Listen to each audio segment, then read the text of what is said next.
Hello, everyone. Welcome to the SNIA Persistent Memory and Computational Storage Summit for 2022. I want to welcome you to this session as well, called Computational Storage for Storage. My name is Andy Walls. I'm an IBM Fellow and the CTO for Flash Systems.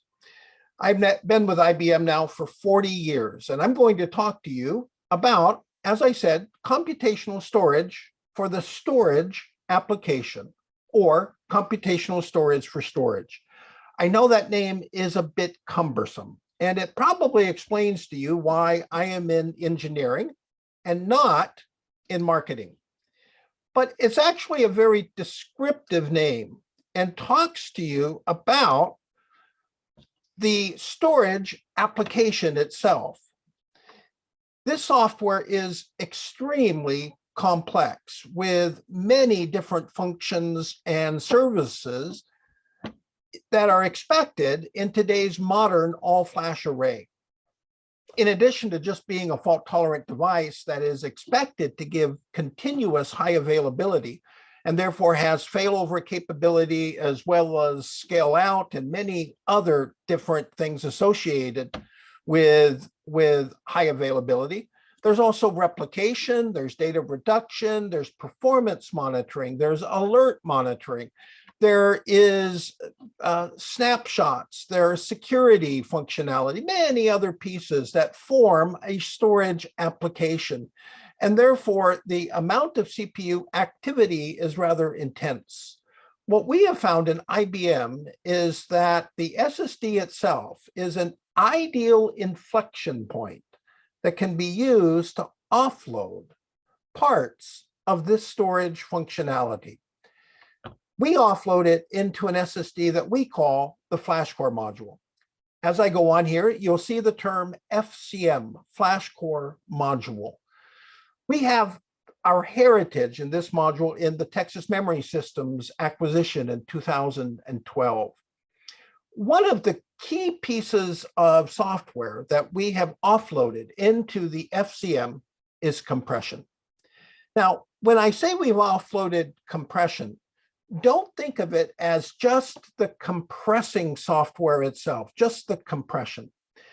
It's far more than that, because in an all-flash array, to compress the data, to do data reduction means that you are going to have to do complex remapping, because that data that you have compressed may have a different size the next time you compress it. So what most systems do in order to facilitate compression and data reduction is to have complex remapping software, often in the form of a log structured array, so that you write the data and then you have mapping data that tells you where you put it.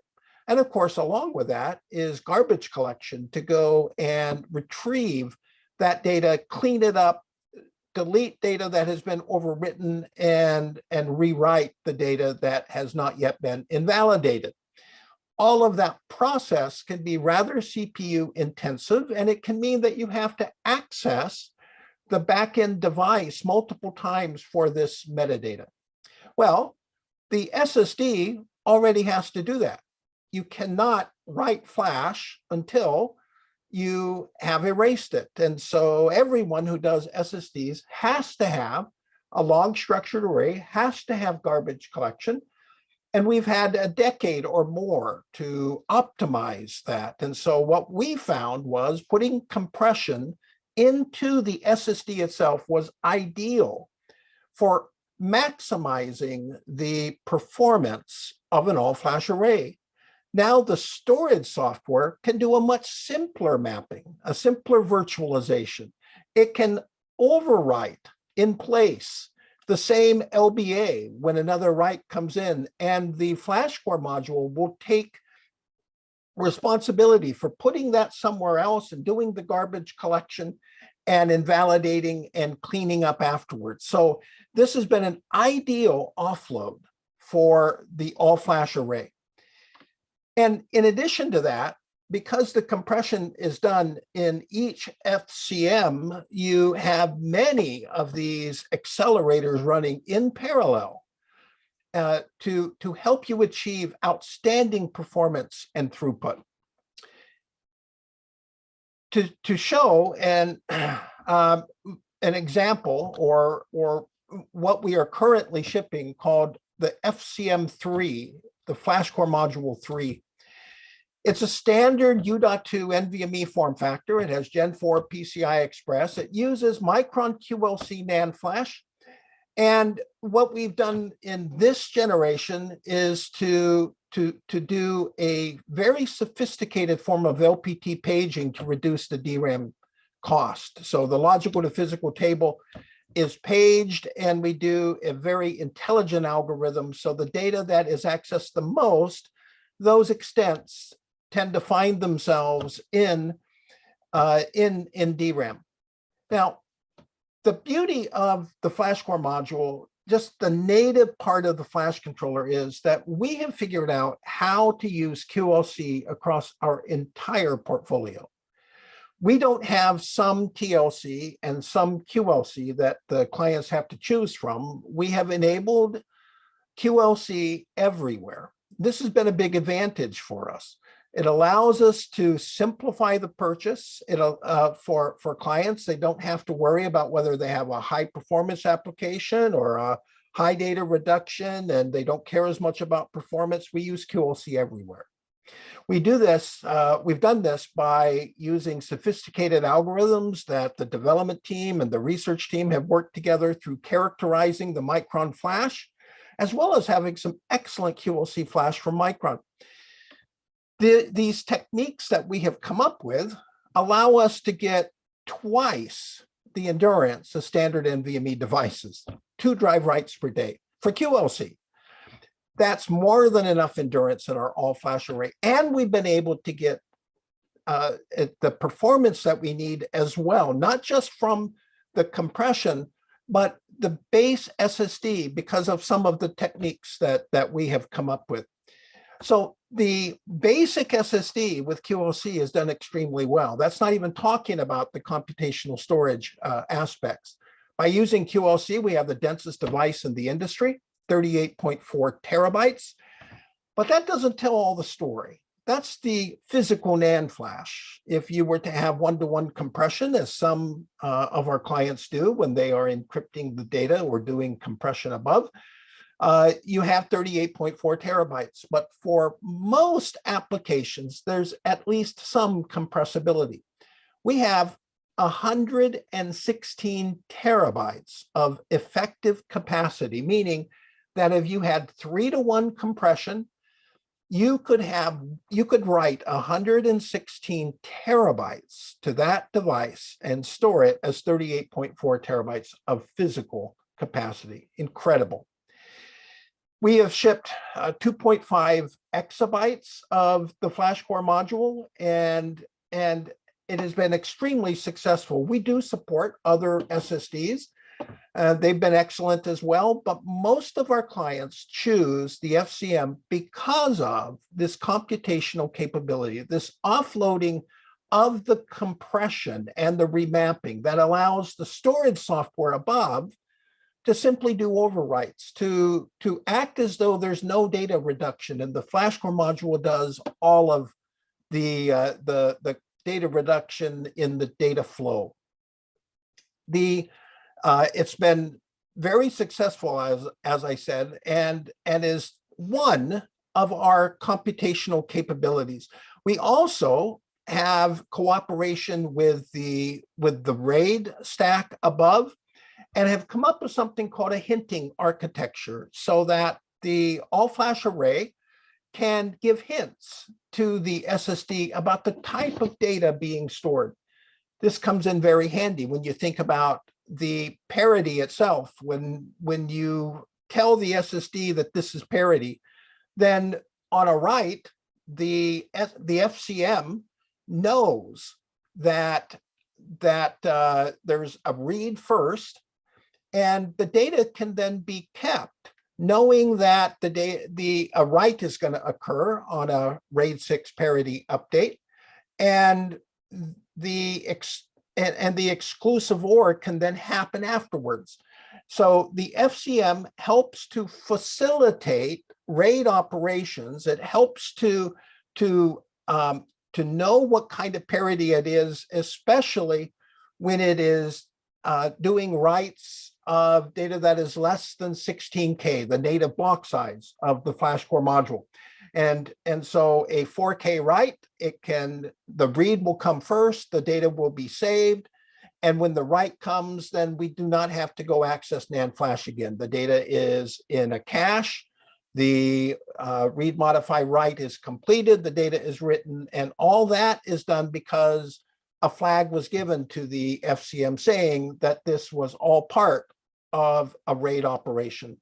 There's many other examples like that. One is a parity scrub operation. You can imagine that in a parity scrub operation, you're just reading all of the data. The RAID layer is reading all of the data. It's going to take the data and the P and the Q. It's going to XOR that together and make sure that the parity is consistent. Well, that's done in the background. It's not high priority. So the storage stack tells the flash core module about this. And so the flash core module, especially when the queue depth gets high, can put that on a low priority queue. It doesn't treat it with high priority. And so it'll get to it when it can, treating host operations as higher priority. We have many examples of this. We also have SLC. We take the QLC, and many of those blocks are stored as SLC. And so we can put hot data to that the storage system has determined is access a lot. We can put that data in SLC, and therefore get an overall better latency and response time. So all of this we have managed to do because we offload onto the FCMs. Now, I mentioned that compression was one of the things that we have offloaded first. It's been extremely successful. And although I said that it's far more than just the compression, what we've done is to take a compression algorithm that was developed by our research team a few years ago, a modified dynamic gzip algorithm. So we're able to get a full Huffman, dynamic Huffman capability. We have multiple Huffman tables, therefore emulating a full dynamic gzip. We're able to get very good compression ratios. And as I said, we offload the mapping function and the metadata and do all of that in the SSD. The decompression, so on a read, the decompression is done in line with hardly any extra latency whatsoever. So what we've achieved is performance of without compression, essentially, and still do compression. So we get full line speed performance, allowing the SSD to do this in hardware. And it has worked extremely well. Now, the storage system still has to manage the out of space and the capacity management and the alerting, and it does so by querying the FCM's out of band to see what the capacity is looking at, how the compression is working, how good a compression ratio it's getting, et cetera, et cetera. So this is all part of the flash systems family for 2022, the FCM3, as I mentioned. This is something that we announced in February. You can see the flash system 7300, the flash system 9500, which is 4U. The 9500 can have up to 48 of the flash core modules, the 7300 up to 24. And then our 1U flash system 5200 can have up to 12 of them. This was announced about a year ago and has been extremely successful. These other devices here are SAS-based that have SSDs and HDDs. The 5200 then through the 9500, one of the things that has differentiated them is the density, sustainability and the high capacity per U achieved primarily because of using QLC in the flash core module and the offloaded compression, giving the performance needed that in a small space and still achieving all of the requirements of the client. It's been a huge differentiation. Now, in addition to the compression itself, the performance, as I mentioned, has been extremely good. And I want to take this a step further into, well, what is the motivation for a computational storage in the SSD? The compression's one part of it, but there's far greater things that we think we can achieve. We're going to continue to work on different offload engines that are in this inflection point. So what's the motivation? Well, in the 9500, partly because of the offload capability, we're able to achieve 100 gigabyte per second in a flash system 9500, all right? Now, that is so high that it sometimes that servers and the system above can't even process it that fast, but we're able to achieve 100 gigabytes per second. Now, inside the flash system 9500, there's 168 gigabytes per second of NVMe bandwidth inside across all of those 48 flash core modules. That's a lot of extra bandwidth. But go a step further. If you take all of the NAND bandwidth of 48 flash core modules, that's 768 gigabytes per second of NAND bandwidth if you have 2-to-1 compression. So 100 gigabytes per second can be read by the host.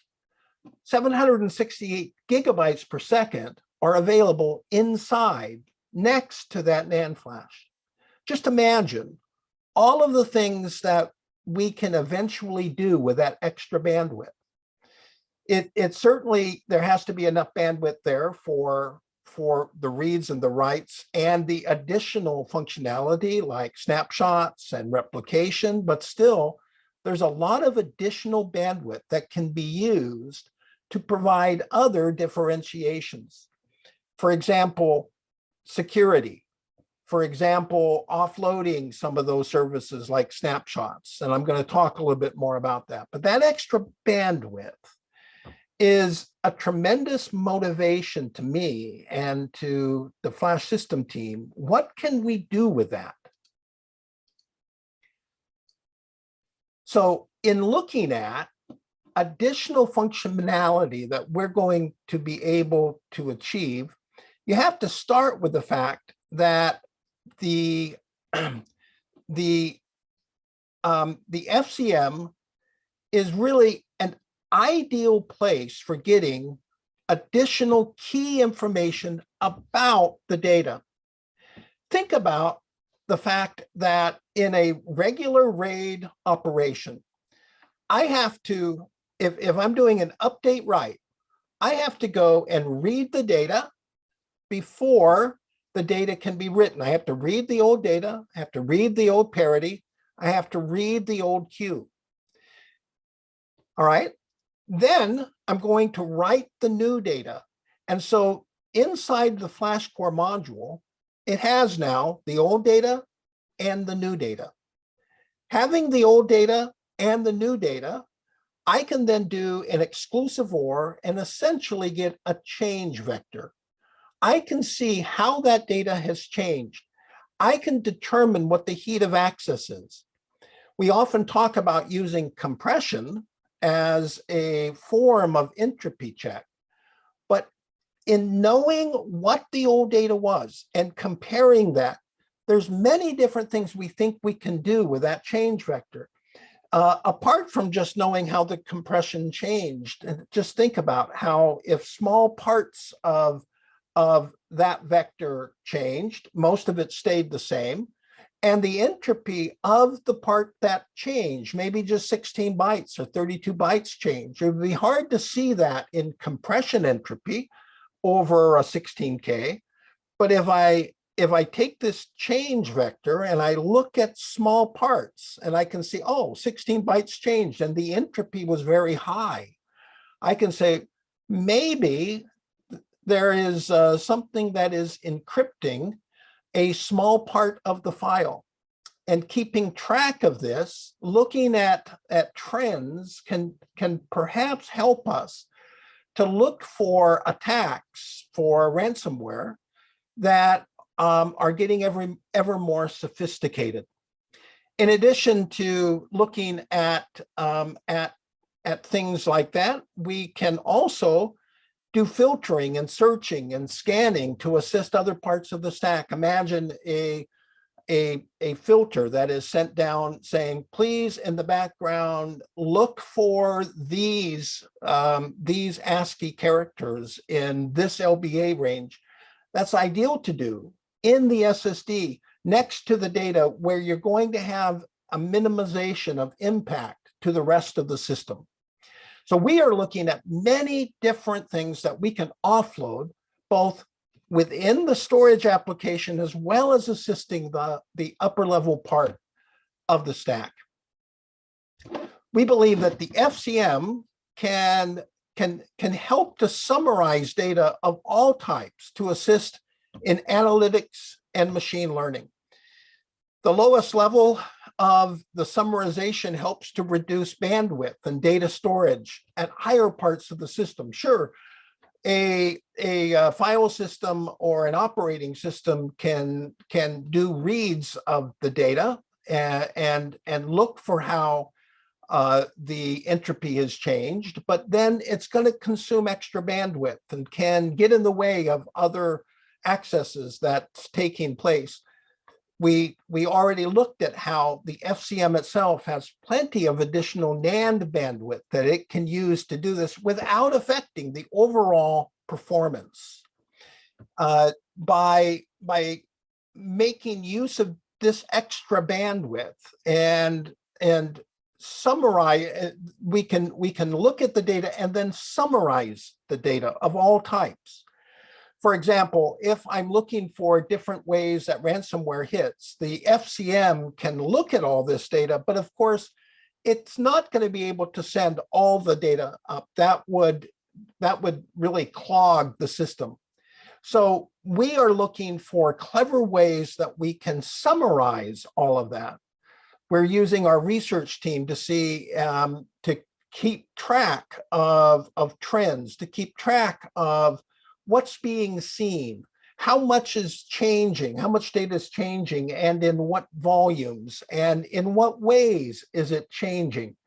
This can help to maybe pinpoint ransomware attacks. It can help to determine trends that we can then highlight to the administrators to alert them as to when they're going to need to buy additional storage, or to help them optimize moving data between systems to optimize data reduction, or to optimize performance if one system is getting overloaded.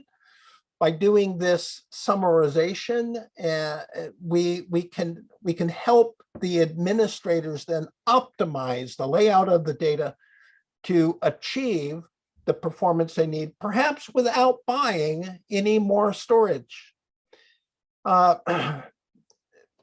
This summarization can also help in tiering of all kinds of data. By looking at the data that doing this summarization, we can find cold data. And by finding data that is not accessed that much, that's what I mean by cold data, we can then do this intelligent form of tiering where that data is moved off onto hard disk drives, onto nearline storage, or into the cloud, into object store.